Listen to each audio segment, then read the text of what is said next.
कभी आपने सोचा है हमें जीवा के साथ साथ कान क्यों मिले? अब आप कहेंगे सरल सी बात है, ताकि हम बात करने के साथ ही सुनना भी सीख लें। अब इसका एक और तात्पर्य है। पहले मुझे बताइए, स्वयं की प्रशंसा सुनना किस किस को अच्छा लगता है? सभी को अच्छा लगता है। अब यही है सार। यदि इन कानों से आप स्वयं की प्रशंसा सुनना चाहते हैं तो सर्वप्रथम इस जीवा से दूसरों की प्रशंसा करना सीखें। अब प्रशंसा के विषय में एक अत्यंत महत्वपूर्ण बात आपको बता देता हूं। कभी किसी की प्रशंसा यदि आप करते हैं तो सर्वप्रथम उस व्यक्ति का उत्साह बढ़ जाता है। तत्पश्चात स्वयं यदि झांक कर देखें तो इस मन में भी संतोष और प्रसन्नता आ जाती है। और एक बार ये मन प्रसन्नता से भर जाए, तत्पश्चात कोई प्रशंसा करे या ना करे, कोई अंतर नहीं पड़ता।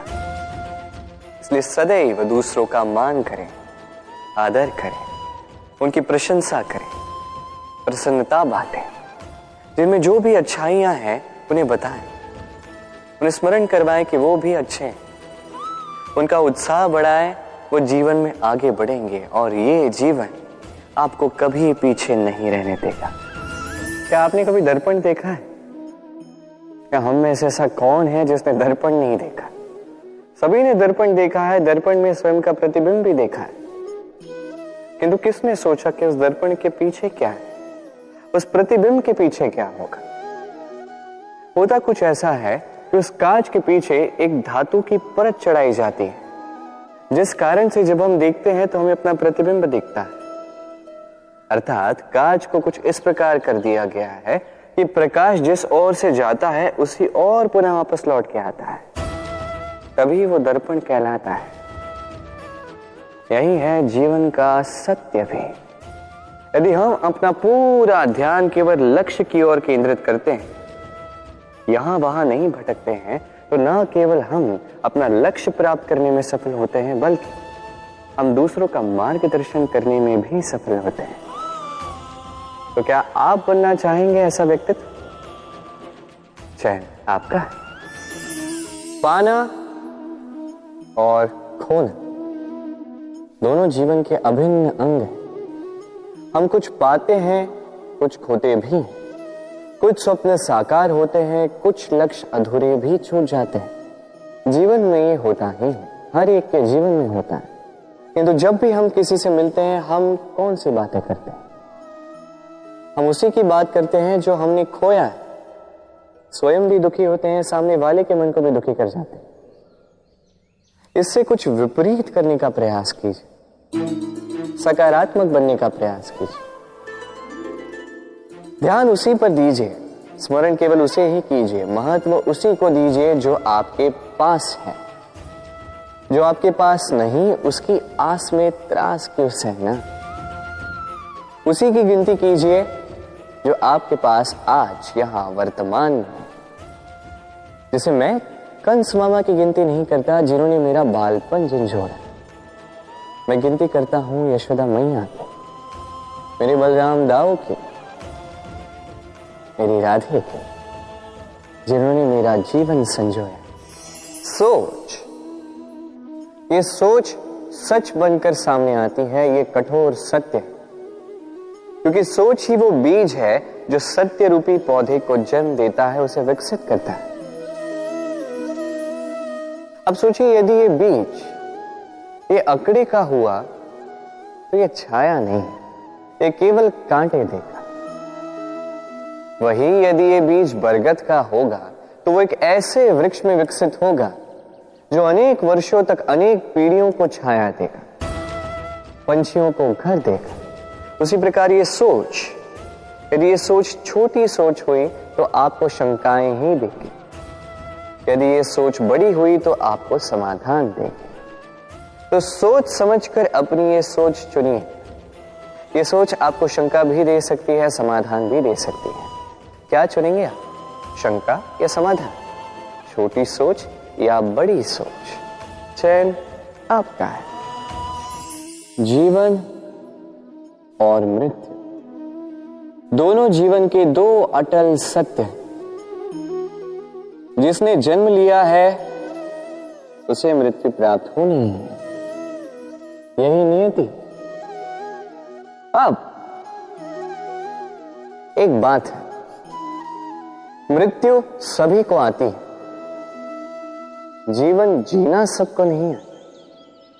समस्त जीवन व्यतीत कर जाते हैं किंतु जीवन जी नहीं पाते, समझ ही नहीं पाते करना क्या है। जीवन जिए तो जिए कैसे? जीवन जियो तो उस दिए की भांति जो अपनी लौ से असंख्य दियों को प्रकाश देता है, जो बुझते बुझते भी अंधकार से लड़ता है। कदाचित इसीलिए जहां दिए को रखा जाता है उस स्थान को पूजा जाता है, उसे पवित्र माना जाता है। एक बात तो है, मृत्यु सभी को आनी है, चाहे मैं, चाहे आप, चाहे हर कोई एक न एक दिन संसार से जाने वाला है। किंतु आपने इस जीवन में किया क्या, ये महत्व रखता है। और जिसे जीवन जीना आ गया वो मृत्यु के पश्चात भी जीवन जीता है, वो अमर बन जाता है। कहा जाता है व्यक्ति को अपने चरण दृढ़ रखने चाहिए, कि जहां चरण होंगे उसी के अनुसार मार्ग होगा, उसी के अनुसार लक्ष्य भी होगा। किंतु क्या केवल इन चरणों पर ध्यान देना ही पर्याप्त है? नहीं, इससे कहीं अधिक महत्वपूर्ण होता है आचरण। जैसा आपका आचरण होगा उसी दिशा में आपके चरण होंगे। यदि आपका आचरण उचित हुआ, श्रेष्ठ हुआ, तो देखिए आप पर्वत के शिखर पर भी पहुंच सकते हैं। किंतु यदि ये उचित ना हुआ तो आप उसी शिखर से नीचे धरा पर भी गिर सकते हैं। हाँ, गति के लिए चरणों पर ध्यान देना अति आवश्यक है, किंतु प्रगति के लिए आचरण ही अति आवश्यक है, उसके बिना नहीं होगा। जन्म लेते ही व्यक्ति के लिए ये नाम अत्यंत महत्वपूर्ण हो जाता है। माता, पिता, पुरोहित सारे उन अक्षरों को ढूंढने लगते हैं जिससे आपका नाम आरंभ होगा। किंतु क्या केवल नाम और राशि के एक हो जाने से सब कुछ ठीक हो जाता है? कदापि नहीं, क्योंकि आपके कर्म ये महत्वपूर्ण होते हैं, अन्य कुछ भी नहीं। देखिए, नियति भी आपके कर्मों के अनुसार ही आपका भविष्य नियत करती है। यदि आपको उदाहरण दूं, सोचिए, एक है राम और एक है रावण। दोनों का नाम आरंभ होता है रा से, किंतु एक को मिला भयानक अंत और एक समस्त ब्रह्मांड के अंतर्मन में बस गया।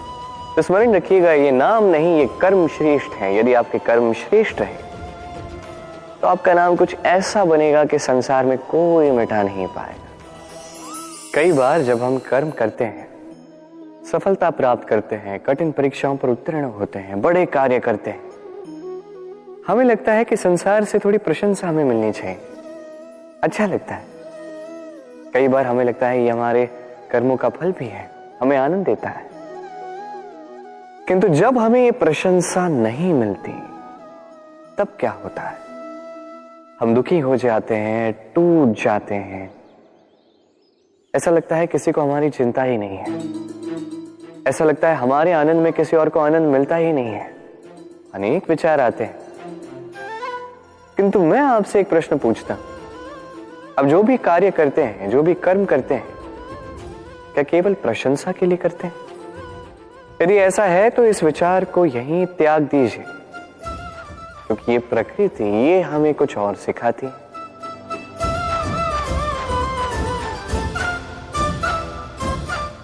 इस पुष्प को देख लीजिए,